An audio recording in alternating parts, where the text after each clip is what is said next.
के social science के history के lesson number 2 the rise and growth of the company power के part 9 में आपका स्वागत है। बच्चों, आज हम आगे लेसन पढ़ेंगे कंसोलिडेशन ऑफ द एम्पायर, साम्राज्य का गठन।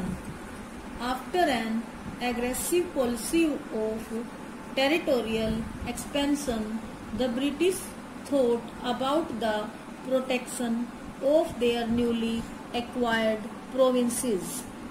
अब क्षेत्रीय विस्तार की आक्रामक नीति के पश्चात अंग्रेजों ने अपने नए अधिगृहीत प्रांतों की सुरक्षा के बारे में सोचा।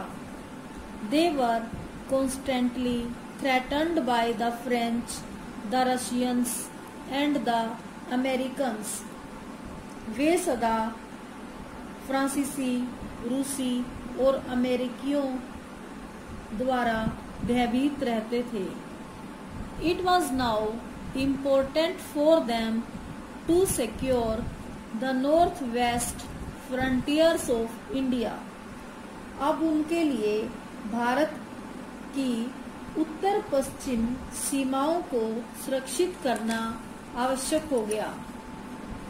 This resulted in 2 wars with Afghanistan.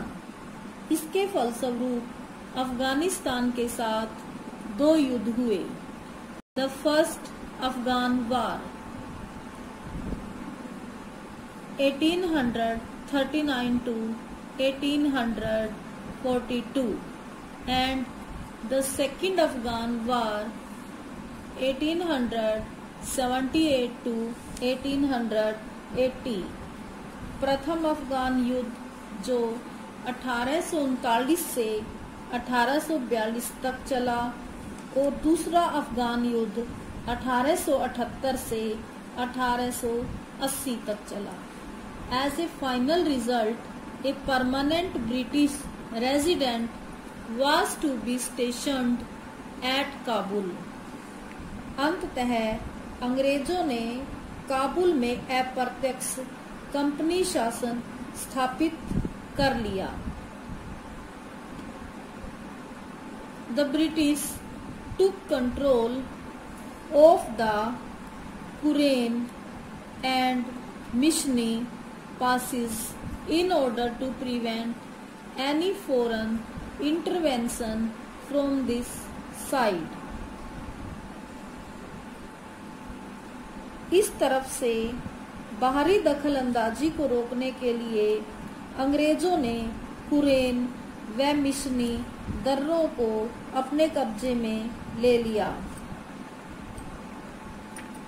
The annexation of Sindh was important for the defense of English territories from the Russians.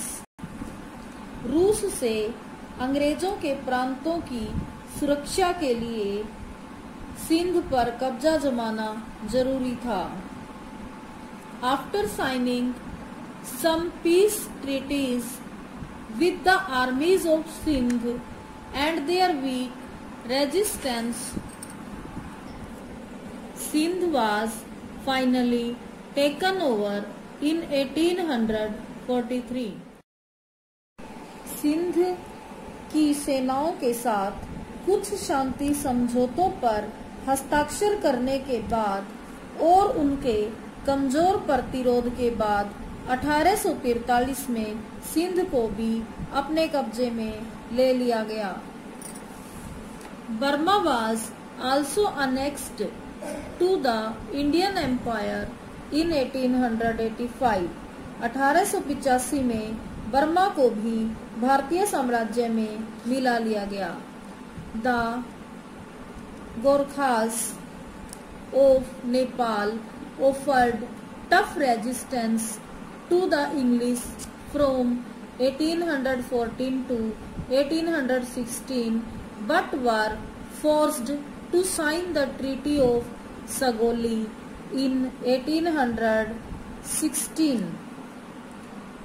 1814 से लेकर 1816 तक नेपाल के गोरखा अंग्रेजों के साथ बहादुरी से लड़े, परंतु 1816 में वे सगोले की संधि करने पर मजबूर हो गए। They surrendered the districts of Garhwal and Kumaon to the British.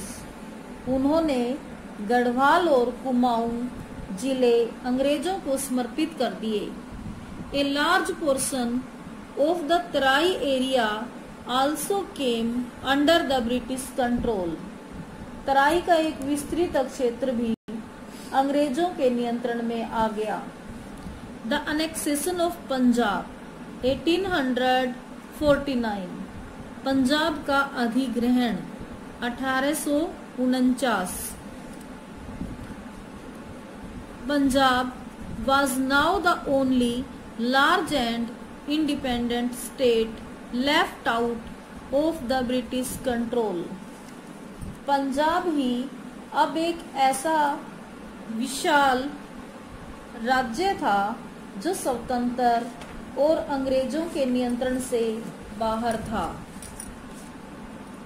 It was then being ruled by Ranjit Singh, who had signed a treaty of perpetual friendship with the British। उस पर तब रणजीत सिंह का शासन था, जिन्होंने अंग्रेजों के साथ मित्रता की संधि पर हस्ताक्षर किए थे। He also maintained an efficient army and employed Europeans in his state।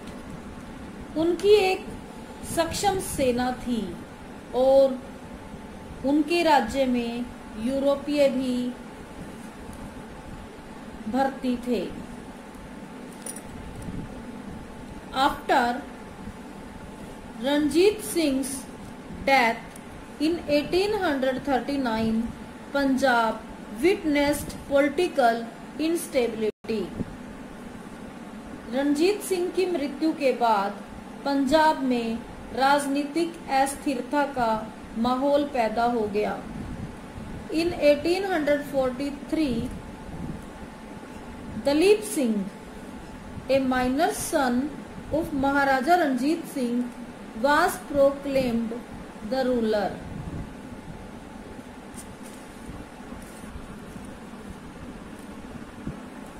Ranjit Singh के सबसे छोटे पुत्र दलीप सिंह को गद्दी पर बैठाया गया।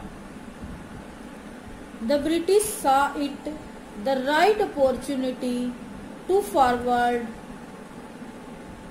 their plan of annexation of Punjab।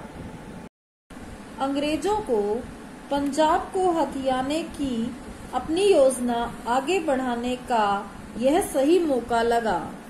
After two long wars, with the first Anglo-Sikh War 1845 to 1846 and the second Anglo-Sikh War 1848 to 1849, Punjab was finally annexed in 1849। दो लंबे युद्धों, प्रथम आंग्ल सिख युद्ध तथा दूसरा आंग्ल सिख युद्ध के बाद पंजाब अंग्रेजों के कब्जे में आ गया। Dalip Singh was sent to England for education and was entitled to a pension of $50,000 per annum। Dalip Singh को शिक्षा के लिए इंग्लैंड भेज दिया गया और सालाना $50,000 पेंशन दी जाने लगी। Punjab was now to be administered by a board of commissioners। Punjab का शासन बोर्ड ऑफ कमिश्नर के हाथों में आ गया। द सब्सिडियरी अलायंस सिस्टम, सहायक संधि की नीति। Lord Wellesley became the Governor General of India in 1798। Lord Wellesley 1798 में भारत के गवर्नर जनरल बने। His main target was the expansion of the British dominions in India and subjugation of the Indian states. उनका मुख्य उद्देश्य था अंग्रेजी अधिराज्यों का विस्तार और भारतीय राज्यों का विलय. He was not in favor of peace treaties or the policy of non-intervention. Consequently, to fulfill his political ambitions, he used the system of subsidiary alliance. वह शांति संधि नीति और अहस्तक्षेप की नीति के पक्ष में नहीं था. फलस्वरूप अपने राजनीतिक उद्देश्यों की पूर्ति हेतु उसने सहायक संधि को अपनाया. A state under this system had to surrender its external relations to the care of the company.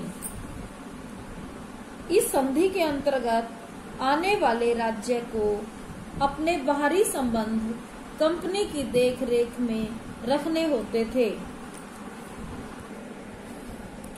Any form of negotiations with other states were to be made through the company.